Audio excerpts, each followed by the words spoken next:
பிரயாகை திருத்தல மாஹாத்மியம்.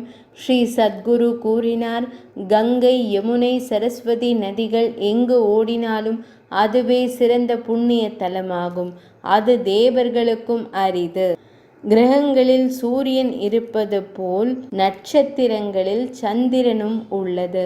பிரயாகை என்று அழைக்கப்படும் இந்த புண்ணிய ஸ்தலம் புண்ணிய ஸ்தலங்களில் சிறந்ததாக கூறப்படுகிறது. அனைத்து உயிரினங்களும் நகரும் மற்றும் அசையாதவை. அதேபோல் மனிதர்கள் மற்றும் பிற புண்ணிய ஸ்தலமான பிரயாகையில் தஞ்சம் அடைந்து விரைவில் வைகுந்தத்தை அடைகிறார்கள். வசிஷ்டர், சனகர் போன்ற முனிவர்கள் அங்கே இருந்தனர். அவர்களும் பிரயாகையில் பிறந்த புண்ணிய ஸ்தலத்தையே மீண்டும் மீண்டும் வணங்குகிறார்கள். மாக மாதமான மாசி மாதத்தில் பிரயாகையில் ஸ்நானம் செய்பவர் அவர் உண்மையாகவே 4 கரங்களுடன் ஸ்ரீவைகுந்தத்தில் நீண்ட காலம் மகிழ்கிறார். பரத்வாஜ முனிவர் குடும்பத் தலைவர், பிரயாகையில் வாழ்ந்த முனிவர். 1000 சீடர்களுடன் சேர்ந்து துறவரத்தை உறுதியாகச் செய்தார். அவர்களில் சிலர் தங்கள் சொந்த படிப்பில் ஈடுபட்டிருந்தனர். மற்றவர்கள் மந்திரங்களை உச்சரிப்பதில் அர்ப்பணிப்புடன் இருந்தனர். சிலர் யாகங்களை செய்தார்கள். மற்றவர்கள் யோக பயிற்சிக்கு அர்ப்பணித்தனர். அவர்களில் சிலர் விரதமிருந்தனர். மற்றவர்கள் 5 நெருப்புகளுக்கு மத்தியில் இருந்தனர். அவர்களில் சிலர் பழங்களை உண்ண விரும்பினர். மற்றவர்கள் நொறுக்கப்பட்ட இலைகளை உண்டனர். அவர்களில் சிலர் தண்ணீரில் மூழ்கினர். மற்றவர்கள் மரங்களில் வாழ்ந்தனர். சில முனிவர்களும் விரதமிருந்து காற்றை உண்பார்கள். ஒற்றை காலில் நின்று தலை குனிந்தபடி அமர்ந்தனர். முனிவர்கள் எப்பொழுதும் பல விதமான துறவுகளை மேற்கொள்கின்றனர். ஜெகநாதர், மாதவர், மதுசூதனர் ஆகியோரை நேரில் சந்திக்க வேண்டும். சில 8 எழுத்துக்களுக்கும் சில 12 எழுத்துக்களுக்கும் அர்ப்பணிக்கப்பட்டவை. சில 6 எழுத்துக்களுக்கு அர்ப்பணிக்கப்பட்டவை. மற்றவை 1 எழுத்திற்கு அர்ப்பணிக்கப்பட்டவை. அவர்கள் காயத்ரி மந்திரத்தை உச்சரிப்பதில் அர்ப்பணிப்புடன் இருந்தார்கள் மற்றும் இறைவனின் பாதத்தில் பக்தி கொண்டவர்கள். அவர்கள் தங்கள் புலன்களையும் கோபத்தையும் வென்றார்கள். அவர்களின் இதயங்கள் அமைதி அடைந்தன. சில சமயம் பிராமணனை நினைத்து பரஸ்பர சிந்தனையில் ஈடுபடுவார்கள். சில சமயங்களில் அவர்கள் மௌனமாக இருந்து தூய முழுமையான உண்மையை தியானிக்கிறார்கள். சில நேரங்களில் பெரிய ஆத்மாக்கள் காடுகளுக்கு சென்றனர். சில சமயங்களில் அவர்கள் இல்லத்தில் வாழ்ந்தனர். அவர்கள் துறவிகள், மிகவும் அமைதியானவர்கள், உண்மை உள்ளவர்கள் மற்றும் பிரம்மச்சாரிகள். இந்த இலக்கை அடைவதற்கான முப்பெரும் வழிமுறைகளை அவர்கள் அனைவரும் தொடர்ந்து செய்கிறார்கள். அவர்கள் அமைதி மற்றும் பிறர் அதிர்ஷ்ட தெய்வத்தின் இருப்பிடத்தை நேரடியாக அனுபவிக்கும் குணங்களை கொண்டுள்ளனர். அவர்கள் அனைவரும் உயர்த்தப்பட்ட தாடி மற்றும் மேடற்ற முடி மற்றும் பட்டை ஆடைகள் அணிந்திருந்தனர். அவர்கள் தாமரைகள், கோடாரிகள் மற்றும் துளசி இலைகள் மற்றும் புனித நூல்களின் மாலைகளை அணிந்திருந்தனர். அவர்கள் வர்ணாசிரம குடும்பத்தின் பழக்க வழக்கங்களில் ஈடுபட்ட வேத பண்டிதர்களாகவும் இருந்தனர். அவர்கள் பித் அத் தோஷங்களில் இருந்து விடுபட்டு இறைவனின் தியானத்தில் ஈடுபாடு கொண்டவர்கள்.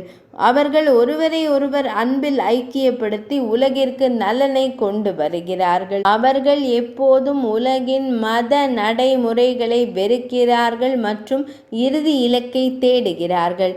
தாங்கள் தற்செயலாக கிடைத்ததையும் திருமணம் செய்யாமல் திருப்தி அடைந்து விட்டார்கள். அவர்கள் எளிமையில் ஒன்றுபட்டவர்களாகவும் உண்மைக்கும் நேர்மைக்கும் அர்ப்பணிப்புடன் இருந்தனர்.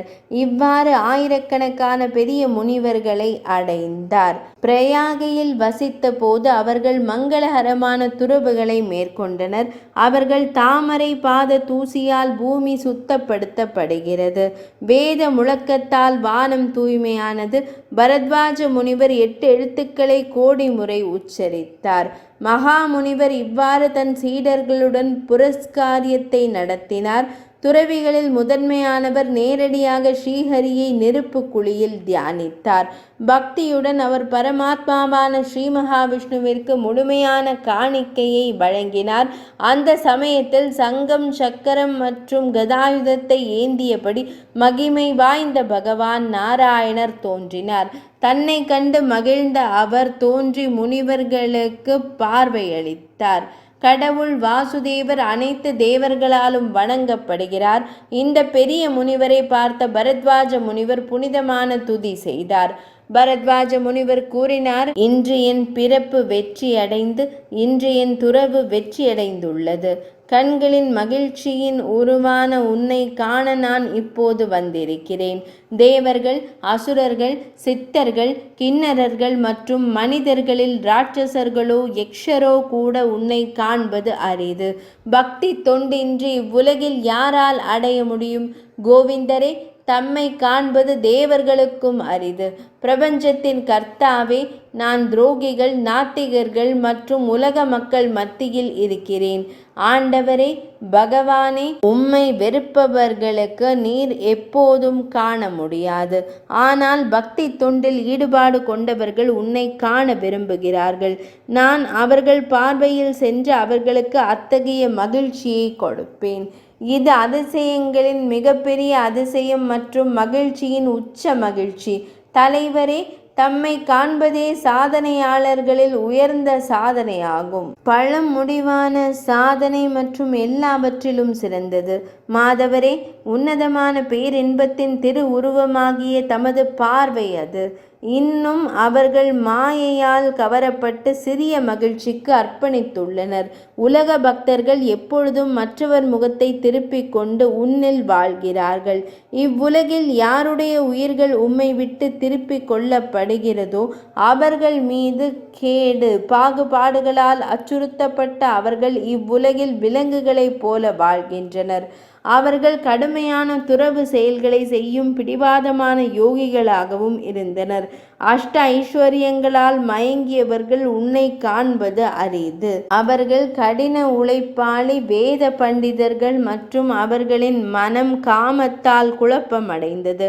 பரிகாரம் தேடி திகைப்பவர்கள் உன்னை காண்பது அரிது. அவர்கள் உறுதியான துறவு கொண்ட பெரும் துறவிகள், அதுபோல விடுதலையை விரும்புபவர்கள் உன்னை காண்பது அரிது. அவர்கள் கடுமையான துறவறம் செய்து காட்டில் வாழ்ந்து வந்தனர். சாபங்களாலும் உபகாரங்களாலும் பூரணமடைந்தவர்கள் தம்மை காண்பது அரிது. அவர்கள் உறுதியான துறவு கொண்ட பெரும் துறவிகள், அதுபோல விடுதலையை விரும்புபவர்கள் உன்னை காண்பது அரிது. அவர்கள் கடுமையான துறவறம் செய்து காட்டில் வாழ்ந்து வந்தனர். சாபங்களாலும் உபகாரங்களாலும் பூரணமடைந்தவர்கள் உன்னை காண்பது அரிது. அவர்கள் வர்ணம் மற்றும் ஆசிரமம் இல்லாதவர்கள் மற்றும் வீணாக சாக்கு உடை அணிந்திருந்தனர். நாத்திகர்கள் உங்களை பார்ப்பது மிகவும் கடினம். அவர்கள் உலகின் மத கடமைகளில் அர்ப்பணிப்புடன் இருந்தனர் மற்றும் அவர்களிடம் மனம் தங்கத்தில் இணைக்கப்பட்டது. குடும்பம் என்று மனம் வெதும்பியவர்கள் தம்மை காண்பது அரிது. தேவர்கள், அசுரர்கள், முனிவர்கள், யக்ஷர்கள் மற்றும் ராட்சசர்கள் மத்தியில் இதனால் முழுமை அடைந்தவர்களும் யோகியர்களும் தம்மை காண்பது அரிது.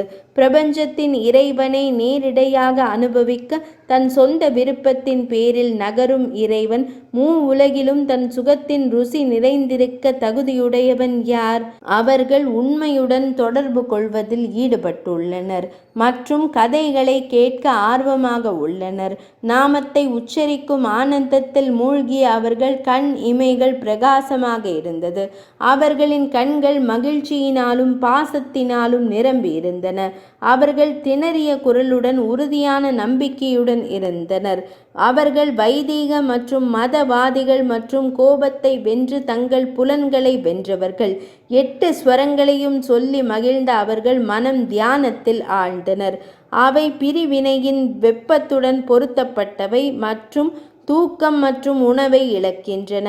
அவர்கள் மெலிந்தவர்களாகவும் அவர்களை பார்க்க வேண்டும் என்ற ஆவலில் எப்பொழுதும் கும்மி அடிப்பவர்களாகவும் இருந்தனர். அவர்கள் புண்ணிய ஸ்தலங்களில் வாழ்ந்தார்கள், உலகத்துடன் தொடர்பு கொள்ளாமல் இருந்தனர். அவர்கள் நல்லொழுக்கத்தில் ஒற்றுமையாக இருந்தனர் மற்றும் வேதத்தின் வழியை பின்பற்றினர். அவர்கள் தூய்மையான உள்ளம் கொண்டவர்கள் மற்றும் 12 எழுத்துக்களை படிப்பதில் ஈடுபட்டுள்ளனர். மாதவா, தமது பக்தர்கள் தம்மை காண தகுதியானவர்கள். அவர்கள் மற்ற வழிகளிலிருந்து வெகு தொலைவில் இருக்கிறார். தெய்வங்களால் கூட வழிபடுவது கடினம்.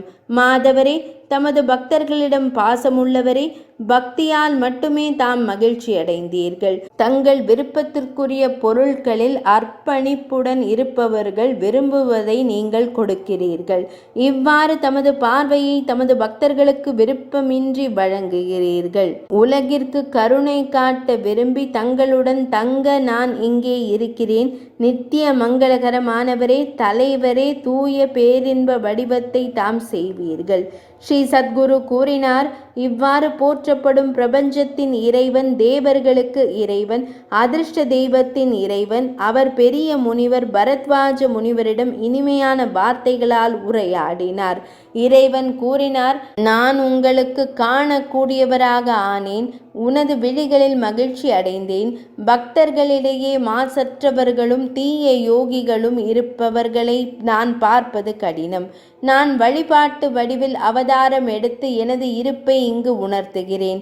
அறியாத மனிதர்களுக்கும் நான் விரும்பிய அனைத்தையும் கொடுக்கிறேன். ஸ்ரீ சத்குரு கூறினார், விஷ்ணுமூர்த்தியால் இவ்வாறு உரைக்கப்பட்டது. பரத்வாஜ முனிவர் அங்கே இருந்தார். மாதவ நாமத்தை ஸ்தாபித்து விக்கிரகத்தை பயபக்தியுடன் வழிபடுங்கள். 3 வேணிகள் சங்கமிக்கும் இடத்தில், புனித திருத்தலத்தில் தவறில்லாத வேணி மாதவர் வணங்கப்படுகிறார். அதிர்ஷ்டசாலிகளில் சிறந்தவர்கள் அதை ஒரு நல்ல சந்தர்ப்பத்தில் காண வேண்டும். நதியின் வெள்ளை மற்றும் கருப்பு அலைகள் பானு முனிவரின் மகள் மீது பிரகாசமாக பிரகாசிக்கின்றன. ஆலமரமே விளையாட்டின் குடையாக உள்ளது. தேவப்பிரயாகை திருத்தல மாகாத்மியம் இனிதே நிறைவடைந்தது.